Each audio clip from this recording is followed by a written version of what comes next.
എല്ലാവർക്കും പുതിയ വീഡിയോയിലേക്ക് സ്വാഗതം. ഇന്ന് നമുക്കൊരു മധുരം തയ്യാറാക്കിയാലോ? അടയാണ് കേട്ടോ ഉണ്ടാക്കുന്നത്. അടയൊക്കെ പലവരും പല രീതിയിലല്ലേ ഉണ്ടാക്കുന്നത്. അതിൽ ചേർക്കുന്ന ഇൻഗ്രീഡിയൻസും വ്യത്യാസമാണ്. ഞാനൊരു സിമ്പിൾ ആയിട്ടുള്ള ഒരു അട ഉണ്ടാക്കുന്നത് കേട്ടോ.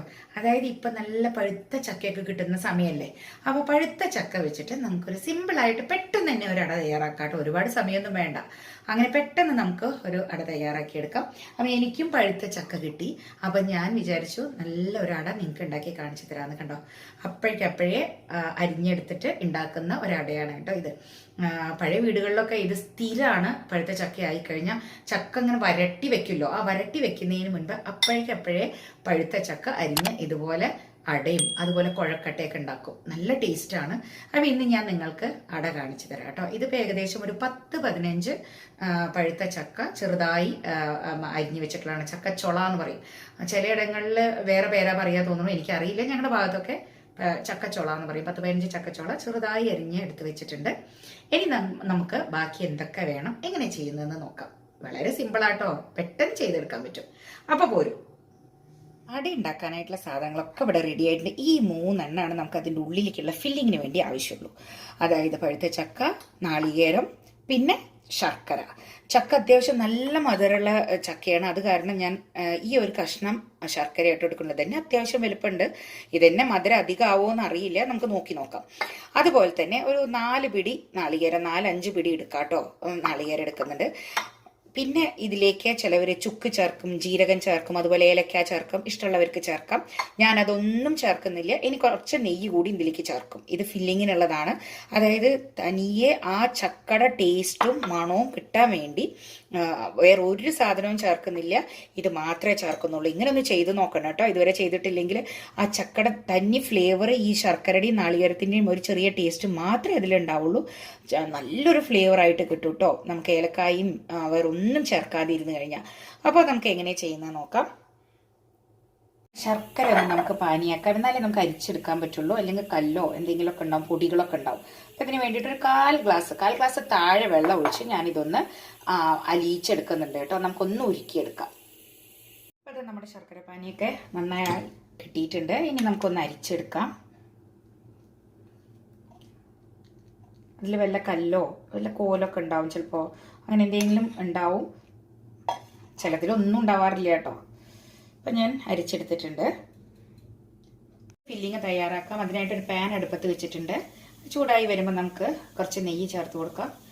ഇപ്പോൾ ഏകദേശം 1/4 ടേബിൾ സ്പൂൺ നെയ്യ് ഉണ്ട് കേട്ടോ. അത് കട്ടിക്കുള്ളതാണ്. അത് ചിലപ്പോൾ അലിഞ്ഞ് വരുമ്പോൾ 1 ടേബിൾ സ്പൂൺ കൂടുതലുണ്ടാവും നെയ്യ് ചേർത്ത് കൊടുക്കാം. നെയ്യ് ഓരോരുത്തരുടെ ഇഷ്ടത്തിനനുസരിച്ച് ചേർക്കുക.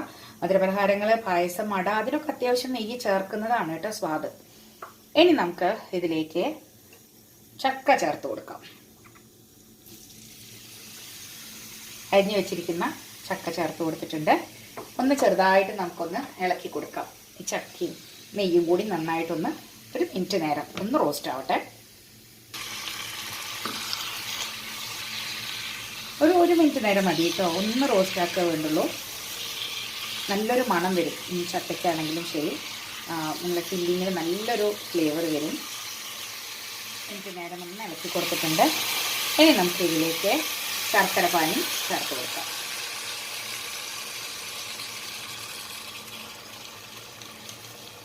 ചില ചക്കകൾ തീരെ മധുരം ഉണ്ടാവില്ല, പഴുത്താലും അധികം മധുരം ഉണ്ടാവില്ല. അങ്ങനത്തെ ചക്കകൾക്ക് കുറച്ചും കൂടിയൊക്കെ ശർക്കര വേണ്ടി വരും കേട്ടോ. അപ്പോൾ നിങ്ങൾ നോക്കിയിട്ട് ചേർത്ത് കൊടുക്കുക. ഇനി ശർക്കര പാനിയിൽ കിടന്ന് ചക്ക തിളക്കട്ടെ. ചക്കയൊക്കെ അത്യാവശ്യം അപ്പം ഒന്ന് വെന്ത് കിട്ടും. ഉടയേണ്ട ആവശ്യമൊന്നുമില്ല, ചെറുതായിട്ട് വെന്താൽ മതി. നമുക്കിങ്ങനെ കഷ്ണം കടിക്കാൻ ഇങ്ങനെ കിട്ടണം അട കടിക്കുമ്പോൾ. അതാണ് അതിൻ്റെ സ്വാദ്. ഒരു 1-2 മിനിറ്റ് നേരം മീഡിയം ടു ലോ ഫ്ലെയിമിൽ ഇട്ട് കൊടുത്ത് നമുക്ക് വേവിച്ചെടുക്കാം. ഇങ്ങനെ തിളച്ച് വരുമ്പോൾ ചക്കയിൽ നിന്നുള്ള വെള്ളവും ശർക്കര പാനിയും കൂടി മിക്സായി നല്ലൊരു ടേസ്റ്റും വരും കേട്ടോ. ആ ചക്കയുടെ മധുരമൊക്കെ നന്നായിട്ട് മിക്സായിട്ട് കറക്റ്റ് നമുക്ക് നോക്കി നോക്കാം. ഈ സമയത്താണ് നമ്മൾ മധുരം പാകമാണോ നോക്കുന്നത്. വേണമെങ്കിൽ കൂടുതൽ ചേർക്കാം. ഇപ്പം ഞാൻ നോക്കിയപ്പോൾ പാകമാണ് കേട്ടോ. കൂടുതൽ ഞാൻ ഒരു മൈൽഡ്, അതായത് മീഡിയം മധുരത്തിലാണ് കേട്ടോ ഉണ്ടാക്കുന്നത്. നന്നായിട്ടായിട്ടുണ്ട്. ഇനിയിപ്പോൾ ഇത് ഇങ്ങനെ തന്നെ കഴിക്കാൻ തന്നെ ടേസ്റ്റ്. അടയൊന്നും ആക്കാൻ തോന്നില്ല, നമുക്ക് ഇങ്ങനെ കോരി കഴിക്കാൻ തോന്നും. ഇപ്പം അങ്ങനെ ഒരു 2-3 മിനിറ്റ് മീഡിയം ഫ്ലെയിമിലിട്ട് വെന്ത് വരട്ടെ. 3-4 മിനിറ്റ് നന്നായിട്ട് ആയിട്ടുണ്ട്. കണ്ടോ, ചക്കടയൊക്കെ കണ്ടോ, കാണുമ്പോൾ തന്നെ ആ വ്യത്യാസം. നന്നായിട്ട് വെന്തിട്ടുണ്ട്. ഒരുപാട് ഉടഞ്ഞിട്ടും ഇല്ല, എന്നാൽ കഷ്ണമായിട്ട് തന്നെ എൻ്റെനിയും എന്ന അത്യാവശ്യം വെന്തിട്ടുണ്ട് കേട്ടോ. ഈ ഒരു പരുവത്തിൽ മതി. ഇനി ഇതിലേക്ക് നാളികേരം ചേർത്ത് കൊടുക്കാം. നാളികേരം ഇല്ലാതെ വേണമെങ്കിലും നിങ്ങൾക്ക് കഴിക്കാം കേട്ടോ, നാളികേരം ചേർക്കാതെ. ഇത് അങ്ങനെ ശർക്കരപ്പാനി ചേർത്ത് വറ്റിച്ചെടുത്ത് കുറുക്കിയെടുത്തിട്ട് നിങ്ങൾക്ക് കഴിക്കാം. അടയുടെ ഉള്ളിൽ ഫില്ല് ചെയ്ത് കഴിക്കാം. നാളികേരം വേണമെന്നില്ല. പക്ഷെ അടയാവുമ്പോൾ കുറച്ച് നാളികേരമൊക്കെ ഉണ്ടെങ്കിലാണ് അതിന് സ്വാദുണ്ടാവുക.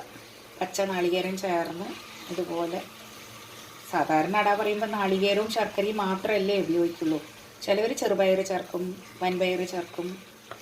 ഓരോ ഭാഗത്ത് ഓരോ പോലെയാണ്. ഇനി നമുക്ക് മീഡിയം ഫ്ലെയിമിൽ വെച്ച് കൊടുത്ത് ഇത് നന്നായിട്ട് കുറുക്കിയെടുക്കാം.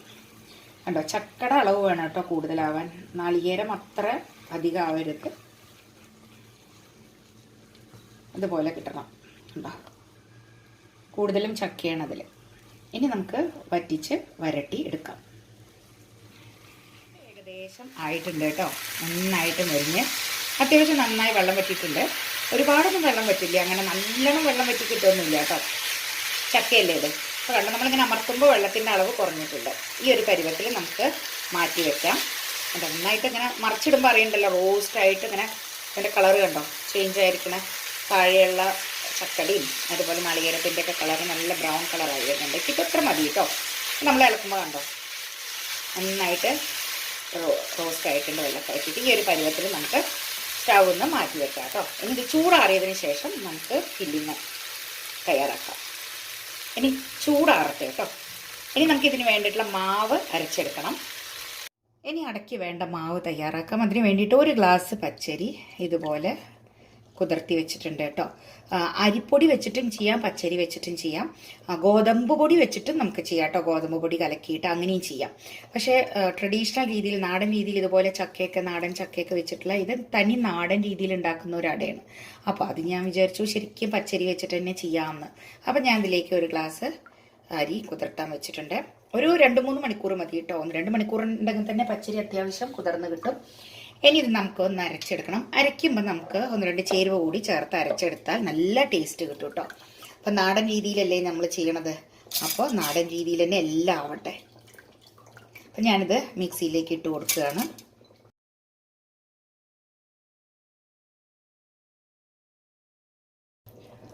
ഈ ഒരു അരി 5-6 പ്രാവശ്യം കഴുകിയതിന് ശേഷമാണ് കേട്ടോ വെള്ളം ഒഴിച്ച് കുതിർത്തായിട്ടിരിക്കുന്നത്. ഇനി നമുക്ക് അരി മുഴുവൻ മിക്സിയിലേക്ക് ചേർത്ത് കൊടുത്തിട്ടുണ്ട്. ഇനി ഇതിലേക്ക് നിറച്ച 1 പിടി നാളികേരം. ഇത് ഓപ്ഷണലാണ്, ചേർത്താൽ നല്ല ടേസ്റ്റ് ആയിരിക്കും, നല്ലൊരു മയം ഉണ്ടാവും. ഇനി നമുക്ക് 1 ടേബിൾ സ്പൂൺ ചോറ് ചേർത്ത് കൊടുക്കാം കേട്ടോ.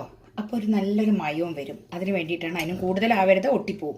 നാളികേരത്തിൻ്റെ പാലും ഒക്കെ ചേരുന്നതല്ലേ. അപ്പോൾ 1 ടേബിൾ സ്പൂൺ മാത്രം ചോറ് ചേർത്ത് കൊടുത്താൽ മതി. സാധാ ഊണ് കഴിക്കണ ചോറാണ് കേട്ടോ ഇത്. ഇനി വെള്ളം ഒഴിച്ചു കൊടുക്കുമ്പോൾ പ്രത്യേകം ശ്രദ്ധിക്കണം. കാരണം നാളികേരപ്പാൽ ഇറങ്ങി വരുന്നതുകൊണ്ട് വെള്ളം ഒരല്പം നോക്കിയിട്ട് ഒഴിച്ചു കൊടുക്കാം. അപ്പോൾ ഏകദേശം ഒരു 1/4 ഗ്ലാസ് കൂടുതൽ, ഏകദേശം 1/2 ഗ്ലാസ് വെള്ളം ചേർത്തിട്ടുണ്ട്. ഇതിലേക്ക് ഒരു നുള്ളു ഉപ്പ് ചേർക്കാം കേട്ടോ.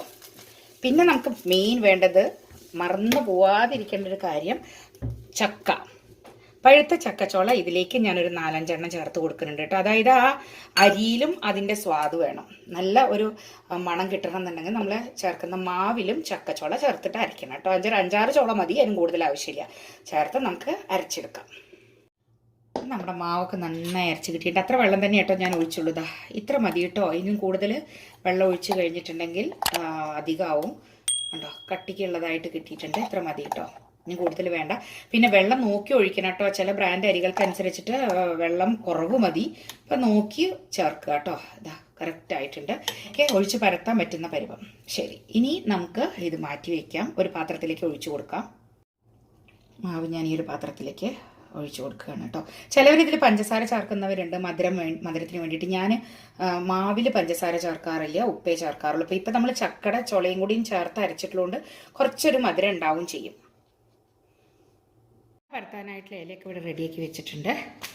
നമുക്കിതിലേക്ക് ഞാൻ കുറച്ച് നോക്കിയപ്പോഴേ ഉപ്പ് കുറച്ച് കുറവാണ്. അപ്പോൾ ഇതിലേക്ക് കുറച്ചുകൂടി ഉപ്പ് ചേർത്ത് കൊടുക്കാം കേട്ടോ. ഒരു നുള്ളുപ്പും കൂടിയും ചേർത്തിട്ടുണ്ട്. ഒപ്പം ഇതിലേക്ക് കുറച്ച് നെയ്യ് കൂടി ചേർത്ത് കൊടുക്കണം. ഇലയിൽ നിന്ന് പെട്ടെന്ന് വിട്ട് വരാനും പിന്നെ ആ മാവിനും ഒരു പ്രത്യേക മണം കിട്ടാൻ വേണ്ടിയിട്ടാണ് കേട്ടോ കുറച്ചും കൂടി നെയ്യ് ചേർത്ത് കൊടുക്കുന്നത്. ഞാൻ ഇതിലേക്ക് കുറച്ച് നെയ്യ്, ഏകദേശം ഒരു 3/4 ടേബിൾ സ്പൂണോളം, 1/2 തൊട്ട് 3/4 ടേബിൾ സ്പൂൺ ആയാലും മതി. ചേർത്ത് കൊടുത്ത് ഇളക്കി കൊടുക്കുക. ഉപ്പും ചേർത്തല്ലേ നന്നായിട്ട് നമുക്ക് ഇളക്കി യോജിപ്പിക്കാം.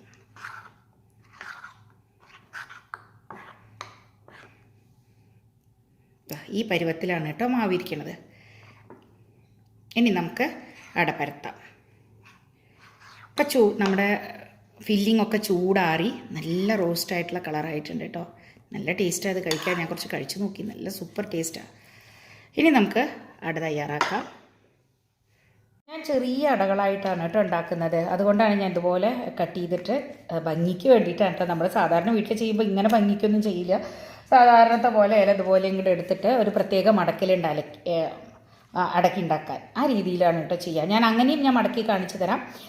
ഈ രീതിയിൽ ഞാൻ മടക്കി കാണിച്ചു തരാം. അപ്പോൾ ആദ്യം ഞാൻ സാധാരണ നമ്മുടെ വീടുകളിലൊക്കെ മടക്കുന്ന രീതിയിൽ മടക്കി ഞാൻ അടയുണ്ടാക്കാം. നമുക്കതിലേക്ക് ഇലയുടെ വലുപ്പത്തിനനുസരിച്ചിട്ട് ഒഴിച്ചു കൊടുക്കാം.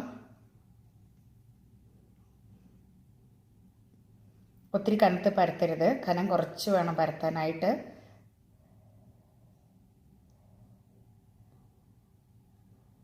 മാവ് ഒരുപാട് ഉണ്ടാവാൻ പാടില്ല, കനം കുറഞ്ഞ് വേണം നമുക്ക് കിട്ടാനായിട്ട്.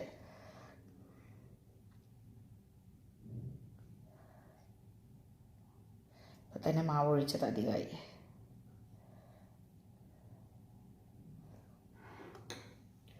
കണ്ടോ?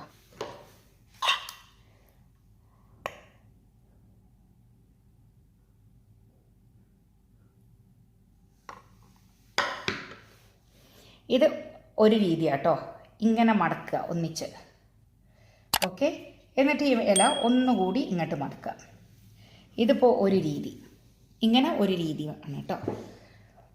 ഇനി അടുത്ത രീതി എന്ന് പറയുന്നത് നമ്മൾ സാധാരണ ഇതുപോലെ ഇലയിൽ മാവ് ഒഴിച്ച് നന്നായിട്ടൊന്ന് കനം കുറഞ്ഞ് പരത്തി കൊടുത്ത് മടക്കിയെടുക്കുന്ന രീതിയാണ് കേട്ടോ. അതായത് കോർണറുകൾ മടക്കി എന്നിട്ട് വീണ്ടും സെൻറ്റർ മടക്കിയെടുക്കുന്ന രീതിയാണ്. ഇതും മടക്കലിൻ്റെ ഉദ്ദേശം എന്താ വെച്ചാൽ മാവ് ഒന്നും പുറത്ത് പോകരുത്, അത്രയേ ഉള്ളൂ. ഓരോരുത്തരും ഓരോ ഭാഗങ്ങളിൽ അട മടക്കിയെടുക്കുന്നത് പലതരത്തിലാണെന്നുള്ളത് കാണിക്കണമെന്നേ ഉള്ളൂ കേട്ടോ ഈ വീഡിയോയിൽ.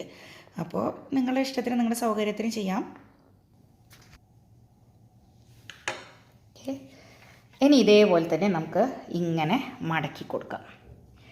കണ്ട, ഇതിപ്പോൾ രണ്ടും ഒപ്പായി. ഇനി ഇതെന്താ ചെയ്യണമെന്ന് വെച്ചാൽ തിരിച്ച് വെച്ചേതാ ഇങ്ങനെ ഒരു മടക്ക് മടക്കും, അതുപോലെ തന്നെ ഇപ്പുറം ഒരു മടക്ക് മടക്കും. ഇനി വീണ്ടും ഒരു മടക്കും കൂടി മടക്കും. ഇതാ ഇങ്ങനെ മടക്കും. കണ്ട. ഇനി എടുത്തത് നമ്മുടെ കുഞ്ഞൻ ഇലയിൽ സാധാ സിമ്പിളായിട്ടുള്ള ഇല മടക്കലാണ് കേട്ടോ. ഞാനൊക്കെ എപ്പോഴും ചെയ്യുന്നത് ഈ ഒരു മടക്കാണ്. അതായത് നടുകിൽ കനം കുറച്ച് ഇതുപോലെ പരത്തി കൊടുത്ത് അതിലേക്ക് ഫില്ലിങ് വെച്ച് ഒറ്റ മടക്കൽ മാത്രമേ ചെയ്യുള്ളൂ. ഞാൻ എപ്പോഴും ഉണ്ടാക്കുന്നത് ആ രീതിയാണ് കേട്ടോ. എനിക്ക് തോന്നുന്നു എൻ്റെ വീട്ടിലും അങ്ങനെ തന്നെയാണ് കണ്ടിരിക്കുന്നത്. ചിലപ്പോൾ ഒരു മടക്കം കൂടി ഞാൻ ആദ്യം ചെയ്തില്ലേ, അതുപോലെയും ചെയ്യാറുണ്ട്. അപ്പോൾ എളുപ്പത്തിൽ ഇതുപോലെ ഇങ്ങോട്ട് വെച്ച് ഒറ്റ മടക്ക്, സിമ്പിളായിട്ടുള്ള ഇലമടക്കൽ ഇങ്ങനെയാണ് കേട്ടോ ഞാൻ ഉണ്ടാക്കാറ്. അപ്പോൾ ഇതുപോലെ തന്നെ ഞാൻ ബാക്കിയുള്ളതെല്ലാം ചെയ്തെടുക്കട്ടെ. ഇനി നമുക്ക് അടകൾ ഉണ്ടാക്കാനായിട്ട് ആദ്യം തന്നെ സ്റ്റീമർ ചൂടാക്കാൻ വെച്ചിട്ടുണ്ടായിരുന്നു കേട്ടോ. വെള്ളം ഒഴിച്ചിട്ട് ചൂടായിട്ടുള്ള സ്റ്റീമറിലേക്ക് വേണം കേട്ടോ നമ്മൾ അടകളൊക്കെ വെച്ച് കൊടുക്കാനായിട്ട്. എല്ലാം തന്നെ വെച്ച് കൊടുക്കാം. ഇപ്പം ഞാനിങ്ങനെ ഒരു 3-4 എണ്ണ ആദ്യം വെക്കുന്നുള്ളൂ. 2-3 പ്രാവശ്യമായിട്ട് വേവിച്ചെടുക്കണം, അത്രയേ ഉള്ളൂ. ഇല്ലാന്നുണ്ടെങ്കിൽ നാട്ടുമ്പുറങ്ങളിലൊക്കെ ഈ വാഴയുടെ ഇലയുടെ തണ്ടുണ്ടല്ലോ, അതിങ്ങനെ ഇടയിൽ ക്രോസ് ആയിട്ട് വെച്ച് കൊടുത്തിട്ട് അതിൻ്റെ മുകളിൽ വീണ്ടും വെക്കാം. അപ്പോൾ ഇടയിൽ ഒരു ഗ്യാപ്പ് ഉണ്ടാവില്ല, പെട്ടെന്ന് വെന്ത് കിട്ടാൻ നല്ലതാണ്. അതല്ലെങ്കിൽ ചേർത്ത് വെച്ച് കൊടുത്ത് കുറച്ചധികം നേരം വേവിച്ചാൽ മതി. നമ്മൾ എടുത്തിരിക്കുന്ന ചക്കട ഫില്ലിങ് വെച്ചിട്ട് 13 കുഞ്ഞി അട കേട്ടോ, ചെറിയ അടകളാണ്. 13 ചെറിയ അടകൾ കിട്ടിയിട്ടുണ്ട് കേട്ടോ. അപ്പോൾ മാവ് ബാക്കി വന്നിട്ടുണ്ട്. 1 ഗ്ലാസ് അരിയല്ലേ അരച്ചത്. അപ്പോൾ ഈ മാവ് ഞങ്ങൾ എന്ത് ചെയ്യണം, ഇതുപോലെ അടയുണ്ടാക്കുന്ന സമയത്ത് ബാക്കി വരുന്ന മാവിൽ കുറച്ചുകൂടി പഴുത്ത ചക്ക ചുളയുണ്ടല്ലോ, ആ കഷ്ണം ഉണ്ടെന്നുണ്ടെങ്കിൽ അതും കൂടി അരച്ച് ചേർത്തിട്ട് കുറച്ച് പഞ്ചസാരയോ ശർക്കരയോ ചേർക്കും. എന്നിട്ട് നന്നായി ഇളക്കിയിട്ട് ദോശ ചുട്ടെടുക്കും കേട്ടോ. നല്ല ടേസ്റ്റാണ്. ചക്ക നന്നായിട്ട് വേണം, അതായത് ചക്കച്ചോള. ഇപ്പം ഇതിപ്പോൾ കണ്ടോ, ഏകദേശം എനിക്ക് തോന്നുന്നു ഒരു 1/4 ഗ്ലാസ് അരിയുടെ മാവ് ബാക്കിയുണ്ട്. ദോശ ചൂടാകുമ്പോൾ ഒരു 2.5 ദോശ, വലിയ വട്ടത്തിലുള്ള ദോശയല്ല കേട്ടോ, നമ്മൾ അടദോശയൊക്കെ ഉണ്ടാക്കണ പോലെ ചെറിയ വട്ടത്തിലുള്ള ദോശ പോലെ നല്ലോണം നെയ്യൊക്കെ ഒഴിച്ചിട്ട് നല്ല മുരിച്ചെടുക്കും കേട്ടോ. നല്ല ടേസ്റ്റാണ് അത് കഴിക്കാൻ. 4 മണി പലഹാരമൊക്കെ ആയിട്ട് കഴിക്കാൻ നല്ല ടേസ്റ്റാണ്. പണ്ടൊക്കെ ഞങ്ങൾക്ക് ചായയുടെ കൂടെ അങ്ങനെയൊക്കെ ഉണ്ടാക്കി തന്നിട്ടുണ്ട്. അതിന് വേണ്ടി ഇതിവിടെ ഇരിക്കട്ടെ. അപ്പം നമുക്ക് അട അവിടെ വെന്തുകൊണ്ടിരിക്കുന്നേ ഉള്ളൂ. വെന്തതിന് ശേഷം കാണിച്ചു തരാം കേട്ടോ. അങ്ങനെ നമ്മുടെ അടകളൊക്കെ വെന്ത് കിട്ടിയിട്ടുണ്ട്. നമുക്കിനി അതെല്ലാം ഒരു പ്ലേറ്റിലേക്ക് മാറ്റി കൊടുക്കാം കേട്ടോ. ഞാൻ വളരെ കുറച്ചേ വെച്ചിട്ടുള്ളൂ. നിങ്ങൾക്ക് വേണമെന്നുണ്ടെങ്കിൽ ഒരുപാട് എണ്ണം ചേർത്ത് വെച്ച് കൊടുത്ത് കുറച്ചധികം നേരം അപ്പോൾ വേവിക്കണം എന്നേ ഉള്ളൂ. ഒരു 10-20-25 മിനിറ്റ് മീഡിയം ടു ലോ ഫ്ലെയിമിൽ വെച്ച് കൊടുത്ത് നന്നായിട്ടൊന്ന് വേവിച്ചെടുക്കാനുള്ളൊരു സമയം നമുക്ക് ക്ഷമ വേണമെന്നേ ഉള്ളൂ. ഞാൻ ആദ്യം ഒരു 5-6 എടുത്ത് ഒരു 10-12 മിനിറ്റ് കൊണ്ട് അതൊന്നും കൂടി വെന്ത് കിട്ടും. അതിന് ശേഷം ഞാൻ വീണ്ടും ഇതുപോലെ വെക്കും. അപ്പോൾ അതിൻ്റെ ചൂടാറുമ്പോഴേക്കും മറ്റതും നമുക്കായി കിട്ടും. അപ്പോൾ ഇതിൻ്റെ കൊതി കൊണ്ടിരിക്കുന്നവർക്കൊക്കെ ഒരു സമാധാനത്തിന് പെട്ടെന്ന് ആദ്യം ഉണ്ടാക്കുന്നത് കൊടുക്കാമല്ലോ. അതിന് വേണ്ടിയിട്ട് ഞാൻ ഇതുപോലെ 2 തവണയായിട്ടാണ് കേട്ടോ ചെയ്തെടുക്കുക. അപ്പോൾ നിങ്ങളുടെ സൗകര്യത്തിന് നിങ്ങളുടെ ഇഷ്ടം പോലെ ചെയ്യാം. അങ്ങനെ നമ്മുടെ അടകളൊക്കെ അവിടെ റെഡി ആയിട്ടുണ്ട്. എല്ലാവരും ട്രൈ ചെയ്ത് നോക്കണം. നിങ്ങൾക്ക് എല്ലാവർക്കും ഇഷ്ടപ്പെടുന്ന ഒരു റെസിപ്പിയാണ് കേട്ടോ ഇത്. അപ്പോൾ ചക്കട സീസണൊക്കെ കഴിഞ്ഞു തുടങ്ങി. അപ്പോൾ കഴിയുന്നതിന് മുൻപ് ചക്കട ഇതുപോലെ ട്രൈ ചെയ്ത് നോക്കുക കേട്ടോ. നല്ല സ്വാദാണ് കേട്ടോ. നമുക്കിത് എങ്ങനെയുണ്ടെന്നൊന്ന് കഴിച്ച് നോക്കണ്ടേ? കാണുമ്പോൾ തന്നെ അതിൻ്റെ ടേസ്റ്റ് അറിയാം. കണ്ട മാവൊക്കെ വളരെ കനം കുറഞ്ഞിട്ടാണ്. അങ്ങനെ നമ്മുടെ അട റെഡി ആയിട്ടുണ്ട് ഇവിടെ. അപ്പം നമുക്ക് കഴിക്കാം. നല്ലൊരു മണം ആവി കയറുമ്പോൾ തന്നെ. അപ്പോൾ പിന്നെ ഇനി കഴിക്കാതിരിക്കാൻ പറ്റില്ല. അപ്പോൾ ചെറുതായിട്ട് ചൂടാറിയപ്പോൾ ഞാനിതാ അട എടുത്ത് ഉണ്ടാ നമ്മളുടെ അട ഇങ്ങനെ പൊട്ടിച്ച് സോഫ്റ്റായിട്ട് ഇങ്ങോട്ട് അടർന്ന് വരും കേട്ടോ.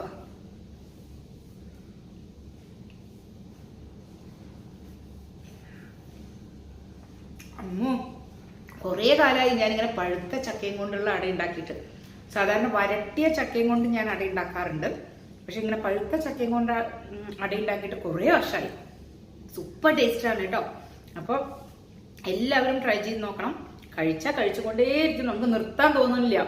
സത്യം അത്രയും നല്ല രുചിയാണ്. നാടൻ രുചിയാണ് ഇതൊക്കെ. അപ്പം എല്ലാവരും ഉണ്ടാക്കി നോക്കണം കേട്ടോ. ഇഷ്ടപ്പെട്ടാൽ ലൈക്ക് ചെയ്യുക, ഫ്രണ്ട്സിനും ഫാമിലിക്കും ഷെയർ ചെയ്ത് കൊടുക്കുക. അതുപോലെ തന്നെ സബ്സ്ക്രൈബ് ചെയ്യാത്തവർ ആരെങ്കിലും ഈ ചാനൽ കാണുന്നുണ്ടെങ്കിൽ ഇപ്പം തന്നെ സബ്സ്ക്രൈബ് ബട്ടൺ ഒന്ന് പ്രസ് ചെയ്യുക. തൊട്ടടുത്തുള്ള ബെൽ ബട്ടൺ കൂടി ക്ലിക്ക് ചെയ്തിട്ട് ഓൾ എന്നുള്ള ഓപ്ഷൻ ക്ലിക്ക് ചെയ്യാൻ മറക്കരുത് കേട്ടോ. എന്നാലേ ഞാനിടുന്ന റെസിപ്പികളുടെയൊക്കെ നോട്ടിഫിക്കേഷൻ അപ്പം തന്നെ വരുള്ളൂ. അപ്പോൾ വേറൊരു ടേസ്റ്റി റെസിപ്പിയായി കാണാം. അപ്പം ഇത് കഴിക്കട്ടെ കേട്ടോ. Thank you.